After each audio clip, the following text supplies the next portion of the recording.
Hello and welcome. This is San Diego dog bite attorney Mark Blane, practicing law here in San Diego, California. This video is on dog bites. I wanted to take a brief opportunity to check an email. I got an email from Karen in Vista, California. Karen wanted to know, Mark, who do you go after in terms of when you get in a dog bite, who do you go after? Who are the deep pockets in order to get a recovery? Well, Karen, basically in a nutshell, it's three different things that an attorney will look for at first. Number one is whether or not the dog owner is a homeowner. And if that dog owner is a homeowner, then the lawyer will obtain the homeowner's insurance. You know, homeowners policies are very liberal in their coverages, and a lot of times people get bit away from the home.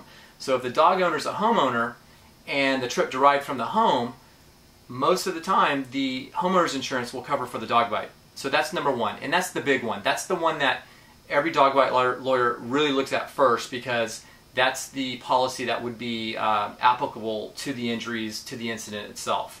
Number two, the attorney will look for whether or not there's any renter's coverage if the dog owner is a renter. This is more rare. This is a rare occurrence because a lot of times people who rent don't have renter's insurance. But you do find a lot of those renter policies with the military, and San Diego is a big military town.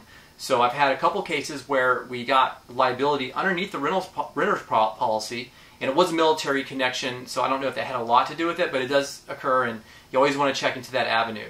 Number three is going after the dog owner personally. This is harder, obviously, because you have to get the at-fault party to agree to a settlement for your dog bite injury, and that can go on in the court process. And even when you get a judgment in court, you still have to do what's called enforcement of the judgment against the person directly. So that's going to be a little bit harder to do. It can be done, and there's things that a good lawyer can navigate to help with that. So hopefully I've answered your question today.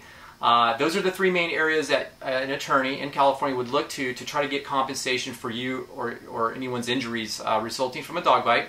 Remember, I do have a free ebook download on my website. It's the Ultimate Dog Bite Animal Attack book in California. Talks about all of this. I've got over 35 frequently asked questions in the book. I've got the 7 biggest mistakes that you can do to avoid so you don't ruin your dog bite case. Free download. It's a free download at my website at blanelaw.com. So you can go there anytime and 24 hours a day and grab yourself a copy. It's real comprehensive, and hopefully if you have any other questions, you can call me at 619-813-7955. I answer questions like this all the time, so don't feel shy. Just go ahead and give me a call, not a problem. 619-813-7955. Thank you very much for your time and attention today, and I hope you have a wonderful day. Thank you.